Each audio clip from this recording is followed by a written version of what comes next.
YS Jagan PA పేరుతో డబ్బు వసూలు చేస్తున్న వారిపై కఠిన చర్యలు తీసుకోవాలంటూ వైసీపీ లీగల్ విభాగం హైదరాబాద్ సిపి అంజనీ కుమార్ ను కోరింది. లీగల్ సెల్ అధ్యక్షుడు పొన్నవోలు సుధాకర్ రెడ్డి ఈ మేరకు పోలీసులకు ఫిర్యాదు చేశారు.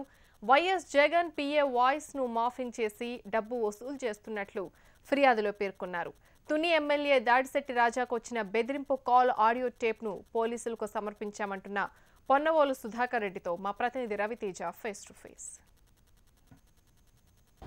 ఆంధ్రప్రదేశ్ ప్రతిపక్ష నేత వైఎస్ జగన్మోహన్ రెడ్డి పీఏ పేరుతో నకిలీ కాల్స్, బెదిరింపు కాల్స్, డబ్బుల డిమాండ్ కాల్స్ లాంటివి వస్తున్నాయంటూ కూడా ఇంతకుముందే హైదరాబాద్ సిపి అంజనీ కుమార్ని కలిశారు లీగల్ సెల్ వైసీపీ నాయకులు. State legal cell Ponnavolu Sudhakar Reddy ఉన్నారు.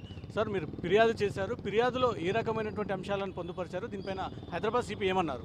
డిసెంబర్ 10న మా నియోజకవర్గ ఇన్ఛార్జీలు, నియోజకవర్గ ఎమ్మెల్యేలు, పార్లమెంటరీ కాన్స్టిట్యుయెన్సీ ఇన్ఛార్జెస్, ఎంపీలకి, తర్వాత ఢిల్లీలో బీజేపీ వ్యక్తులకు కూడా కొన్ని ఫోన్ కాల్స్ చేసి నేను పాదయాత్రలో ఉన్నాను, అర్జెంటుగా మాకు డబ్బు పంపించాలనేటువంటి మెసేజ్లు వాట్సాప్ పెడుతూ రకరకాలైనటువంటి దుర్భాషలాడుతూ ఈ విధంగా చేస్తున్నటువంటి పరిస్థితిలో డిసెంబర్ 10 మొట్టమొదటిసారిగా మా తుని ఎమ్మెల్యే, వైఎస్ఆర్ కాంగ్రెస్ పార్టీ తుని ఎమ్మెల్యే దాడిశెట్టి రాజా గారికి ఫస్ట్ కాల్ పోయింది.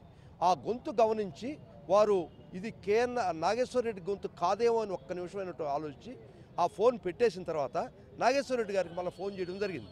మీరేమన్నా చేశారా, మీరేమన్నా వాట్సాప్ మెసేజ్లు పెట్టారా, డబ్బు విషయం ఏమన్నా అడిగారా అని పెట్టడం జరిగింది.